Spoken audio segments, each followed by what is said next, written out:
আসসালামু আলাইকুম। সবাই আশা করি আমাকে দেখতে পাচ্ছেন, কথাও হয়তো বা শুনতে পাচ্ছেন। একটু প্লিজ কমেন্টস করে জানাবেন যে আমাকে দেখা যাচ্ছে কিনা, আমার কথাটা ক্লিয়ার শোনা যাচ্ছে কিনা। একটু দয়া করে কেউ কমেন্টস করে জানাবেন।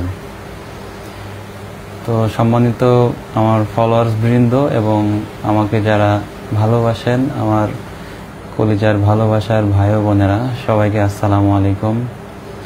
আপনারা নিশ্চয়ই খেয়াল করছেন আমি বেশ কিছুদিন যাবৎ ফেসবুক এবং ইউটিউবে একটু অ্যাক্টিভ, এই কারণেই যে যুগের সাথে তাল মিলিয়ে নিজেকে একটু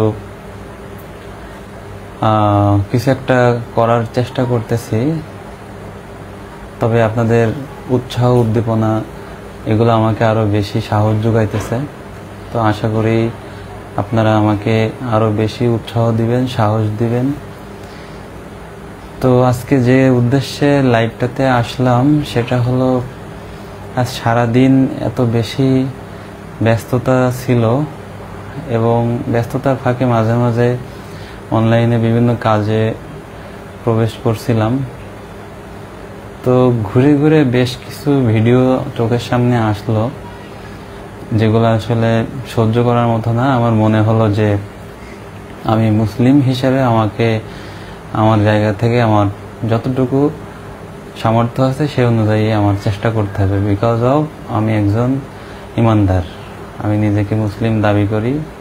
এই কারণেই রসুল সাল্লাল্লাহু আলাইহি সাল্লামের হাদিস অনুসারে যদি কেউ অন্যায় দেখে তবে তার উচিত হবে সর্বপ্রথম এই অন্যায়টাকে হাত দ্বারা বাধা দেওয়া, যদি তার সামর্থ্য থাকে।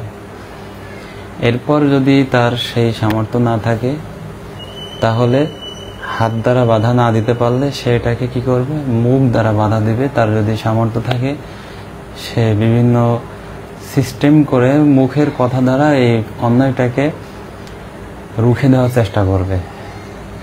এরপরে তার যদি এটাও সামর্থ্য না থাকে তাহলে সে কি করবে, তার অন্তর দিয়ে ঘেন্না করবে এবং এই অন্যায় থেকে কিভাবে পরিত্রাণ পাওয়া যায় সেরকম চেষ্টা ফিকির করবে। তো আমি যেহেতু অনলাইনে মোটামুটি অ্যাক্টিভ, আমার ক্ষমতা আছে অনলাইনে এসে কিছু বলার, সে কারণে আমি অনলাইনে এসে কিছু বলার চেষ্টা করছি। আশা করি আপনারা সকলে মনোযোগ দিয়ে শুনবেন।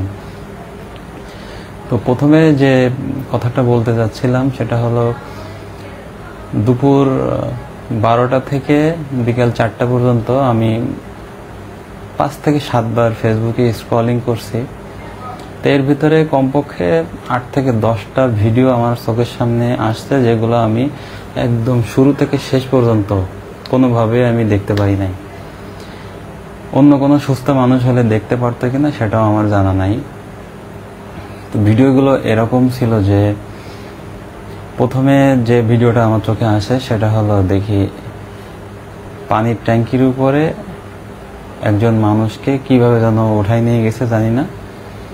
পানির ট্যাঙ্কির উপরে মনে করেন যে বেধড়ক কোপাইতেছে চাপাটি দিয়ে, হাত মুখ নাক কান যেখানে খুশি কোপাইতে কোপাইতে এক পর্যায়ে লোকটা শুয়ে পড়ছে। এরপর ভিডিওতে যতটুকু দেখলাম মনে হলো যে তার জবাই করে দিলে একদম। তো এতটুক দেখে আমার খুবই খারাপ লাগলো। আমি আসলে আর ভিডিওটা কন্টিনিউ করতে পারিনি, বের হয়ে আসলাম। এরপর আরেকটা ভিডিও চোখের সামনে আসলো, সেটা হলো কোন একটা হয়তো ঢাকার ভিতরে গলির ভিতরে হবে। দেখি একটা লোক হেঁটে যাচ্ছে, হঠাৎ করে 4-5 জন যুবক ছেলে, তাদের হাতে দেশীয় অস্ত্র, চাপাটি, রামদাও এই ধরনের অস্ত্রশস্ত্র নিয়ে এসে এই লোকটাকে মনে করেন যে এমন বাজেভাবে আঘাত করলো মাথায়, গলায়, কান, নাক। ভিডিওতে যতটুকু দেখা যাচ্ছিল পুরাটুকি রক্ত আর রক্ত। মানুষ এত পাষাণ কিভাবে হলো, কিভাবে সম্ভব? মানে যারা এই কাজগুলো করে তারা কি আসলে মানুষ নয় নাকি তারা মানুষ নামের পশু হয়ে গেছে, এটাই আসলে বোঝার বাকি। তো যাই হোক, এই ভিডিওটা আমি শেষ পর্যন্ত কন্টিনিউ করতে পারিনি, মনে হলো এই লোকটাকেও ওখানেই শেষ করে দেওয়া হয়েছে।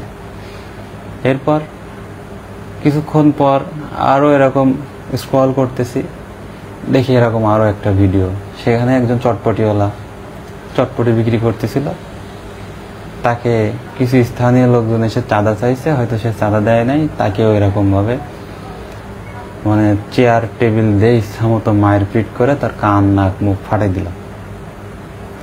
তারপর আলোচিত যে ঘটনা সেটা তো আমরা সবাই জানি, যে পাথর দিয়ে একজন ব্যবসায়ীকে একদম থেতলে মেরে ফেলা হয়েছে। তো এরকম ভিডিও চোখের সামনে আমার কমপক্ষে 10টা আসলে, আমি সবগুলোই আপনাকে বলবো না, ভিডিওটা লম্বা হবে। তো মূল বিষয়টা হলো এরকমটা আসলে কেন হচ্ছে, এরকমটা হওয়ার কারণটা আপনাদের কি মনে হয় একটু কমেন্টসে জানাবেন দয়া করে। আমার যেটা মনে হয় সেটাই আমি বলতেছি। দেখেন, 15 বছর একটা সরকার শাসন করে গেছে, তো স্বাভাবিকভাবে সে অনেক মানুষের সাথে অত্যাচার নির্যাতন করে গেছে, এবং যারা ক্ষমতায় ছিল তারা প্রভাব দেখাইছে, এটাই তো স্বাভাবিক। যার কারণে কি হয়েছে, কিছু মানুষের ভেতরে প্রচন্ড রকমের ক্ষোভ। আমরা যখন জুলাই একটা আন্দোলন হলো, সরকার পতন হয়ে গেল, আমরা ধারণাই করতেছিলাম যদি এখন ইমিডিয়েট সরকার চেঞ্জ হয়ে যায়, বিএনপি বা অন্য কোনো দল আসে, তাহলে প্রচুর পরিমাণে মানুষ মারা যাবে, রোড ঘাট রাস্তাঘাটে দেখা যাবে।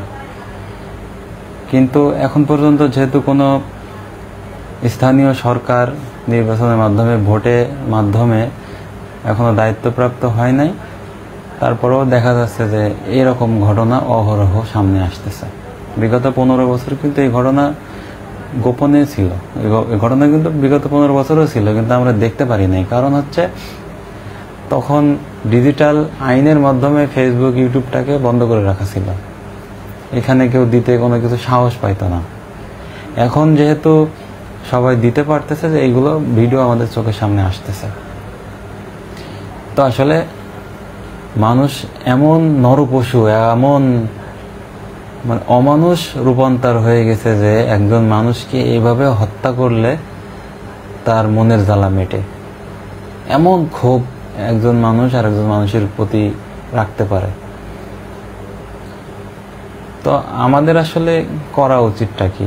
আমার নিজেরও মাঝে মাঝে ভয় হয়, অনেক সময় কাছে দামি কোনো সম্পদ থাকলে তখন নিজেরও ভয় হয় যে হয়তোবা আমিও এ ধরনের আক্রমণের শিকার হই, ছিনতাইকারী হতে পারি। কিন্তু তাই না, হতে তো সময় লাগে না। ভালো কাছে একটা দামি ফোন অথবা আপনার কাছে কিছু টাকা পয়সা বিভিন্ন সময় মানুষের কাছে তো থাকে, এই মানুষগুলোর উপরেই কিন্তু আক্রমণগুলো হয়। তো এরকমটা আসলে আর কতদিন চলবে তা আমার জানা নাই। তবে আমাদের বর্তমান যে সরকার, ওনার কাছে আমার আকুল আবেদন থাকবে যে আইন শৃঙ্খলা বাহিনীর এমন অধপতন এটা আগে কখনো দেখা যায় নাই, যেটা এখন বর্তমানে চোখে আসতেছে। আমাদের উচিত এই আইন শৃঙ্খলা বাহিনীকে সুন্দরভাবে পরিপাটি করে সচল রাখা, তা না হলে এই ধরনের যে অকারণগুলো হচ্ছে প্রতিনিয়ত, আমরা কিন্তু এটাকে কোনোভাবেই রুখতে পারবো না। এবং আইন শৃঙ্খলা বাহিনীর শুধু দোষ তাও নয়, আপনার জনগণ সবাই কিন্তু দাঁড়ায় দাঁড়ায় ভিডিও করে দেখে, তাই না? তো এখানে কিন্তু চাইলে মানুষ প্রতিবাদ করতে পারে। এই যে দেখুন, যে পাথর চাপা দিয়ে যে ছেলেটাকে মারছে, আশেপাশে কিন্তু অসংখ্য মানুষ দাঁড়ায় দাঁড়ায় ভিডিও করছে। তারা কিন্তু একসাথে যদি 10 জন এসে একটা ধাওয়া দেয়, তাহলে কিন্তু অন্তত লোকটা মারা গেলেও এভাবে পাথর নিকে থেতলে মারার মতো সুযোগ তারা পাইতো না। এরপর যে লোকটার কথা বললাম যে আপনার পানির ট্যাঙ্কির উপরে কুপায় জবাই করে দিচ্ছে, সবাই কিন্তু তারা ভিডিও করতেছে। কেউ কিন্তু চাইলেই মনে করেন যে এটা সম্ভব ছিল, হয়তোবা অনেকেই, সবারই জীবনের ভয় থাকে, পারে না যে সামনে গিয়ে, আসলে অস্ত্রের সামনে সবাই দুর্বল, সে যত বড় শক্তিশালী হোক না কেন। তারপরে কি আমরা এভাবে বসে থাকবো? আমাদের কি কিছুই করার নাই? আমরা কি এরকম পরিমাণে মানে কি বলবো, আমাদের কপাল পুড়ে গেল যে আসলে আমরা একজন মানুষ আমার সামনে এভাবেই মারা যাবে আর আমি শুধু চোখ দিয়ে তাকাই থাকি, দেখবো, আমার কি কিছুই করার নাই। তো আইন শৃঙ্খলা বাহিনীটাকে আমাদের আরো সুন্দর করে গোছানো উচিত, যাতে করে এই ধরনের ঘটনার পুনরাবৃত্তি না হয়। কিভাবে করলে সুন্দর হবে ওনারা আমার থেকে অবশ্যই ভালো জানে। সম্মান রেখেই বলতেছি, আমাদের আইন শৃঙ্খলা বাহিনী প্রচন্ড পরিমাণে ভেঙে পড়েছে। আমাদের উচিত এটাকে সুন্দর করে সাজিয়ে গুছিয়ে এই ধরনের কর্মকাণ্ড যেন আর না হয় তার একটা সুন্দর ব্যবস্থা করা। আইন করলে হবে না, আইনের বাস্তবায়ন দরকার। আইনের বাস্তবায়ন যত সময় না হবে তত সময় কিন্তু এই ধরনের হত্যা, এই ধরনের নির্যাতন বন্ধ হবে না। প্রতিদিন অসংখ্য আমার ফেসবুক ওয়ালে আসতেছে এবং আমি জানি না কেন আমার ফেসবুকের ওয়ালে এগুলো আসে। আমি এগুলো দেখি কি এই জন্য কিনা, অথবা আপনাদের আসে কিনা আমি জানি না। প্রচন্ড পরিমাণে মানুষ এগুলো শেয়ার করে, পাইলেই শেয়ার করে, যেখানে সেখানে মনে করেন। আজকে আরেকটা ভিডিও আমি দেখলাম, সেটা হলো অজ্ঞাতনামা একজন ব্যক্তির লাশ হাসপাতালের মর্গে পড়ে আছে, নেওয়ার লোক নাই। লোকটার অপরাধ কি ছিল? তার কাছে বেশ কিছু টাকা ছিল, সে রাস্তা দিয়ে এই টাকাটা নিয়ে কোথাও যাইতেছিল, তার টাকাটাও নিচে নিচে তাকে মেরে ফেলছে। এবং তার সাথে কোনো মোবাইল ছিল না, কিছু না, কিছু কাগজপত্র ছিল। এই কাগজপত্র সহ এগুলো মনে করেন ফেসবুকে কেউ না কেউ শেয়ার করে দিছে। তো আমি আমার দায়িত্বের জায়গা থেকে আমার মনে হলো কিছু কথা বলা উচিত, যেহেতু আমি নিজেকে ইমানদার দাবি করি। তো আপনারা যারা আসলে লিখতে পারেন, বলতে পারেন, সবারও কিছু না কিছু বলা উচিত আপনার জায়গা থেকে, আমি মনে করি। তো সবাই আমার জন্য দোয়া করবেন, আমিও সবার জন্য দোয়া করি। সবাই ভালো থাকবেন আর বেশি বেশি দেশের কল্যাণে কাজ করবেন।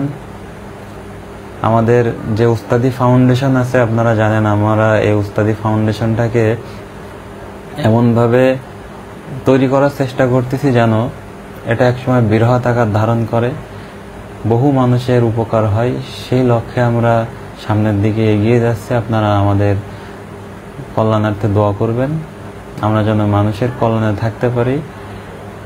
আল্লাহ যেন আমাদের সেই তৌফিক দান করেন।